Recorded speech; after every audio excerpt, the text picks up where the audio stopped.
Guys, welcome back to the studio. I have got a fabulous portrait for you. Let me show you what's just arrived in the studio. Now, you know I love a good portrait. It's been a while since I've had one in the studio to work on, and when my client brought this in for me, I was really excited. I just think he's fabulous. He's got such a good look. He looks quite proud. He looks quite confident, a little bit wily. I like his hair. I don't think that's a wig. I think that's his hair that he's curled up.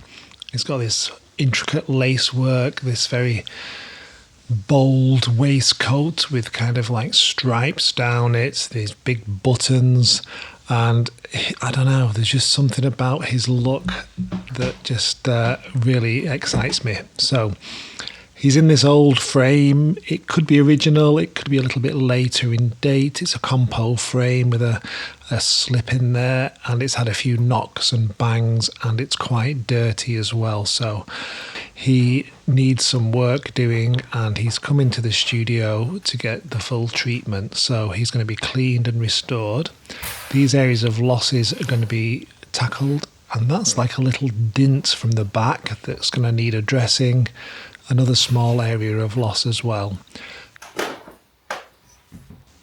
Let's have a look what's happening at the back of this painting. So he's actually on a really nice stretcher. So whoever's made this stretcher knew what they were doing. It's a quality piece of work. It's got a nice beveled edge to it.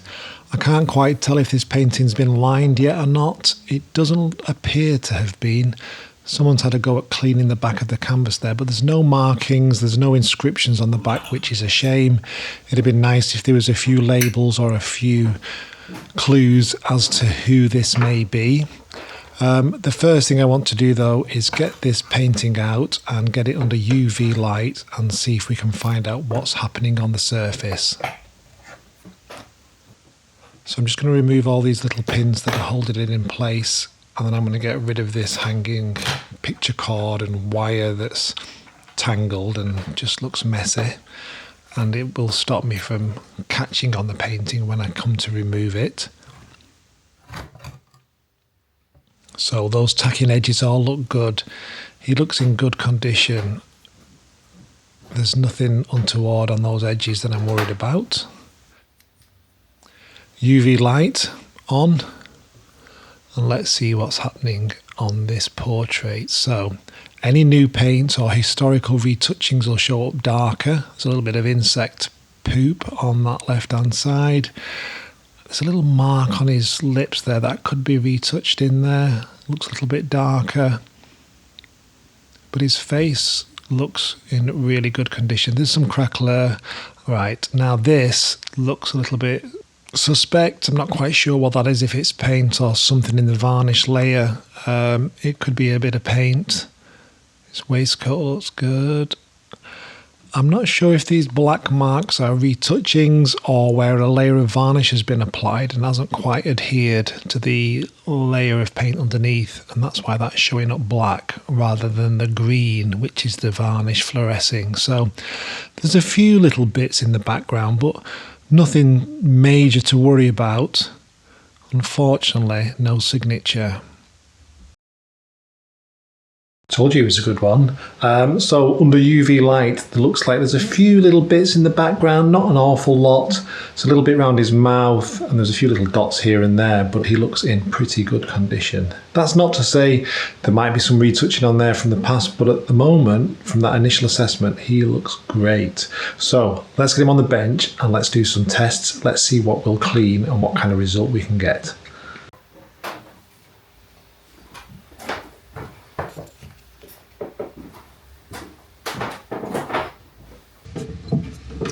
Okay, let's see if there's any nicotine on there.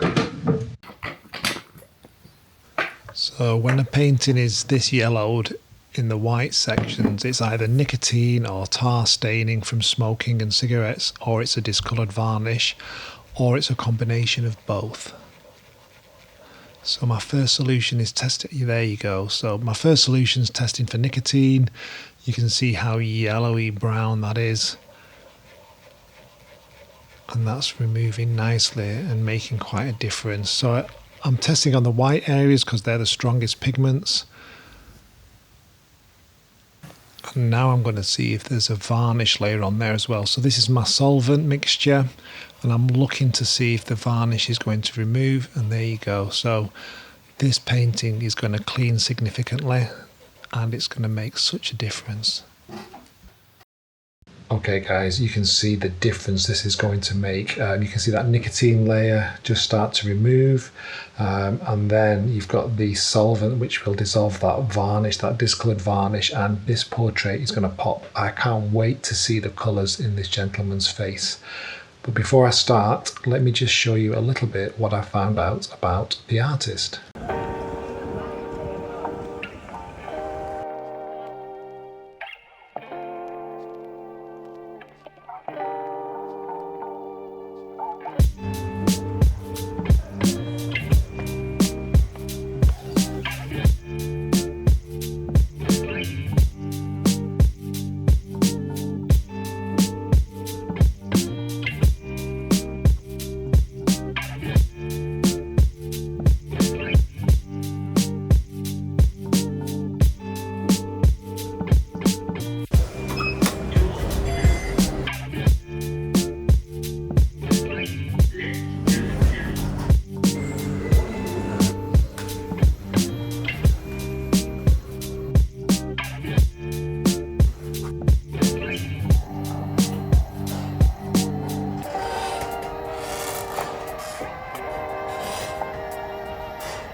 Here's an old friend, John Wilson Carmichael. That would have been good a few weeks ago. The artist I'm looking for is listed as John Opie. Opie was born in 1761 in St Agnes in Cornwall.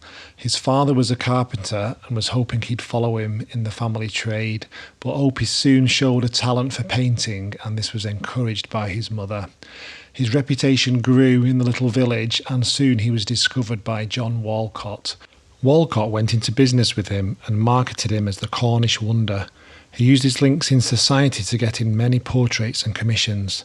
Eventually, they had a falling out, and Opie moved to London, where he found the patronage of Joshua Reynolds. Reynolds gave him some lessons and introduced him to his circle of society, and soon he was introduced to the King and Queen. King George III bought his picture, The Beggar and Dog, and he painted more and more society portraits. When Reynolds' pupil, James Northcote, returned from Italy, Reynolds said to him, "My dear sir, you may go back. There is a Cornish man who is carrying everything before him. He paints like Caravaggio and Velasquez in one." And Northcote was quite disappointed. His style was chiaroscuro, which is a high contrast between dark and light. And you can see here in this self-portrait that he's very accomplished now. It looks like he may be a young man here, say 21 or 22 years old. He painted some of society's most prominent people and did very well painting ladies and children and group portraits. In his early career, though, he painted every man and his dog, and this is how he learnt his craft. He was extremely prolific, and there are said to be over 500 portraits painted by Opie. I've forgotten what a great resource Manchester Library is. It's been years since I've been here, but seeing all those reference books and seeing all those titles, I think I'll be coming back to have another look at some point. So yeah, great resource, great building, some fabulous books as well. Right, let's get back to the studio.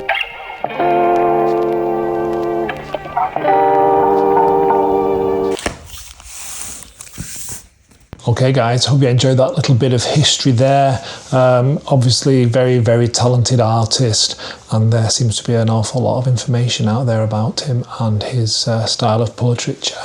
I'd just like to take this moment, if I may, just to remind everybody that I am on Patreon as well. I'm trying to get up to 200 followers. I'm kind of hovering around 150. Patreon is really important in keeping this channel going and giving me the time and space to make these videos. I want to make great content for you, and Patreon is the thing that keeps this channel alive. So if you haven't already, please head over there. I've got paintings that you won't see on the YouTube channel. I've got exclusive vlogs, behind the scenes. I've got tutorials on gilding. I've got tutorials on making compo for frame restoration. There's all sorts of stuff over there. So if you haven't already, please head over there and check it out. And now let's get on with that clean, because I can't wait to start cleaning this portrait.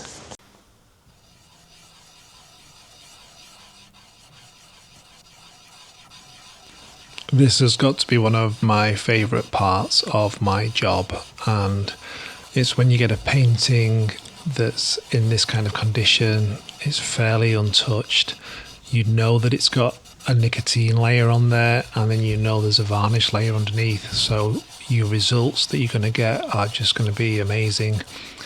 You've looked under the black light, you know there's very little retouching or damage, so there's no scary elements of overpaint removing. It's just a pure pleasure to do this at this point. And you can see already the difference that this is made now. So that nicotine layer is coming off. We're getting to see the white showing through. And this is just stage one.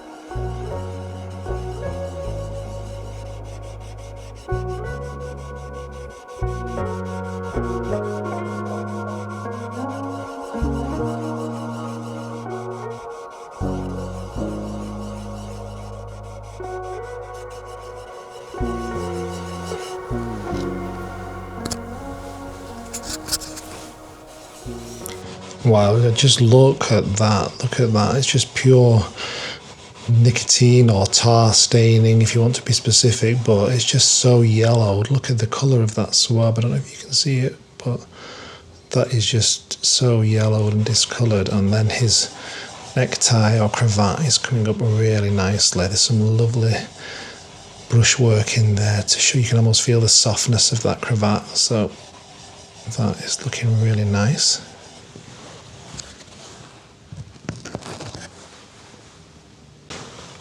So I'm just going to take off all of this yellowed area now on the whites, and then we'll apply the solvent clean, and you'll be able to see, oh, it looks like his jacket's going to be green, or unless there's a blue tone, or maybe blue, a light blue. Now some of these blue pigments do age and get paler over time, so we'll see. But I can see there's lots of dirt held in this varnish layer now. Now the nicotine layer's off, you can see the crackler, the painting showing its age, but there is quite a lot of dirt caught in that varnish layer. So we'll get up close in a second and have a look at what we've done so far.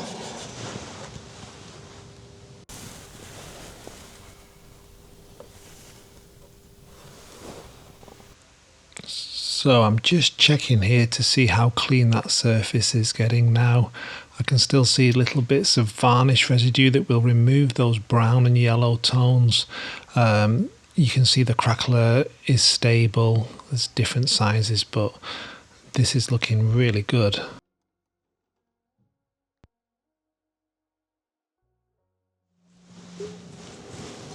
Right, I'm just going to use this solvent now and see if you can see the difference when I start to clean. You'll see it go from yellow to white. See, that's what's coming off so far. So that's probably a little bit of nicotine residue. And then it's biting in a little bit now. It's quite a weak solution. I don't want to go too hard and heavy to begin with. You can see it is lifting gently.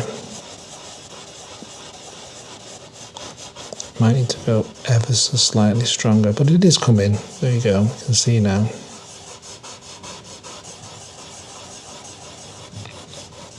varnish seeps into that crackler as well, so that needs to be addressed. And it's the little rivulets of varnish that hold the dirt and get stuck over time as people wipe over a portrait with a cloth or damp cloth, and the dirt saturates and sits in all those little crevices. But that's looking so much better already.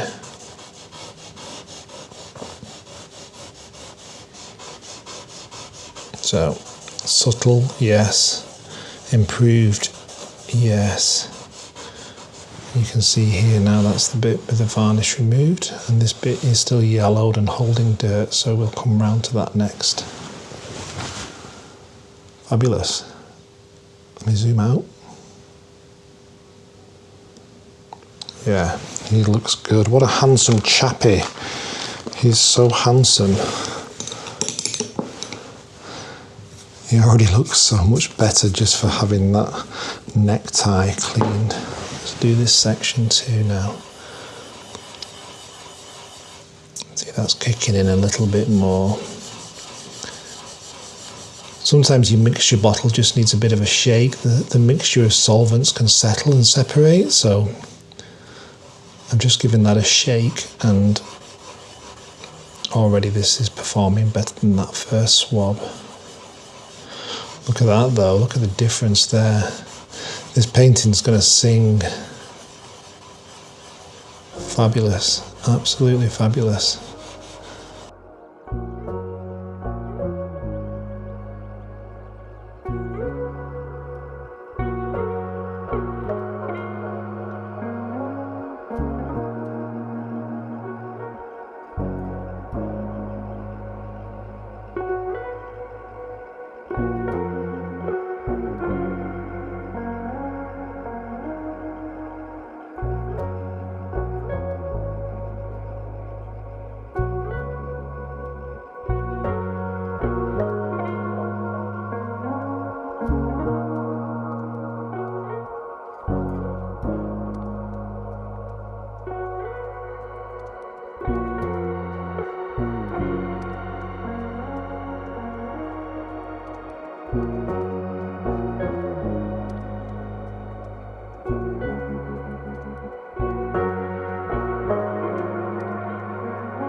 So here's the section that's had the nicotine staining or tar staining removed and the varnish. You can see how white that is and how bright it is, and as we come down we can see the area that we've just had the nicotine removed, so it's still quite yellowed and discoloured. And then down here at the bottom, this is where we have done neither apart from our test at the bottom, so you can see the difference. This is nicotine and varnish. This is just nicotine in this section, and then this is cleaned nicotine off and varnish off. So yeah, he's looking great. I think I've said this before, but this part of the clean is just my favourite. The varnish is removing nicely. It's behaving as you'd expect it to behave. There's nothing untoward happening. And it's like eating a cake, a fabulous cake. You just want to savour every last little bit, because once you've cleaned it, it's cleaned. And it's the same with eating a cake. You might start with the frosting or the icing on the outside, and you'll save the best bit till last because you're enjoying it so much. And that's with this portrait. I just want to savour it because it's fabulous and it's going to be such a good result. And yeah, so I'm just deciding where to continue now, whether I carry on down the lace work of his chest and his waistcoat, or if I start to move up to his face. Let's see.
Okay, so this is where we've cleaned so far.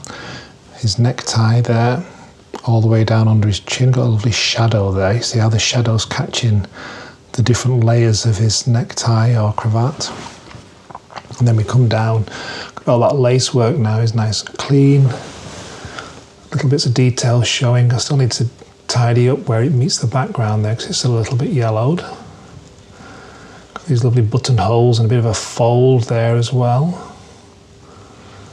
And then we come down, we've got these buttons here and this ripple in this fabric as well, which is really nicely done. And these stripes, these little stripes with highlights on that fold look great too. So there's a good start to the clean. You can see how much difference that's made already. Very, very bright now. So I think the next thing we'll do, I've got to have a go at that face. That face looks fabulous. So that's going to be in my next section. We'll have a look at the face, see what comes through.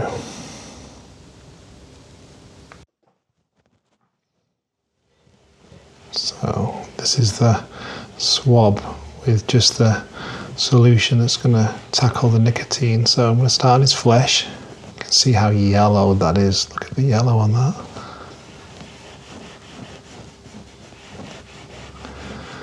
Take that across to this white on his hair. I don't think this is a wig. I think this is his hair that he's curled up. I could be wrong, but he has got an unusual hairstyle here. If there are any wig experts out there, please let me know your thoughts on that. So the nicotine is removing now. You can see how very discoloured and yellow it is. It's making quite the difference. So just being careful around the eye there. I know you guys like it when I jump straight in and start cleaning the eye. But yeah, that is so yellowed. And you can start to see those lovely tones coming through now. So you've got some nice greys at the side of his ear. You've got some nice burnt umber and burnt sienna in his eye socket, and that lovely highlight as well, really nicely painted. So that's the nicotine layer off, and because I'm impatient, I'm just going to go straight in here now with the solvent and just see the difference here as well. So I'm going to reference his hand because I've already cleaned that, and I'll be able to see what level I need to get this clean to, and the tones will match. But that solvent clean now is making such a difference. You can see those lovely colours coming through. Again, just being cautious around his eyebrow. That looks really lightly painted. And then you've got that really deep socket in his eye. I quite like the way that's been handled. So there is quite a bit of contrast between light and dark here. I keep checking my swab, making sure that it is only the varnish that is removing. And again, just lightly over the eye. I tend to find that eyes can be easily over-cleaned, the iris and the pupil. I think artists spend so much time getting that placement right and the size of each of those elements that there is usually not an awful lot of paint on there. So always very careful around eyes and irises and pupils. But just look at that now, that is looking fabulous.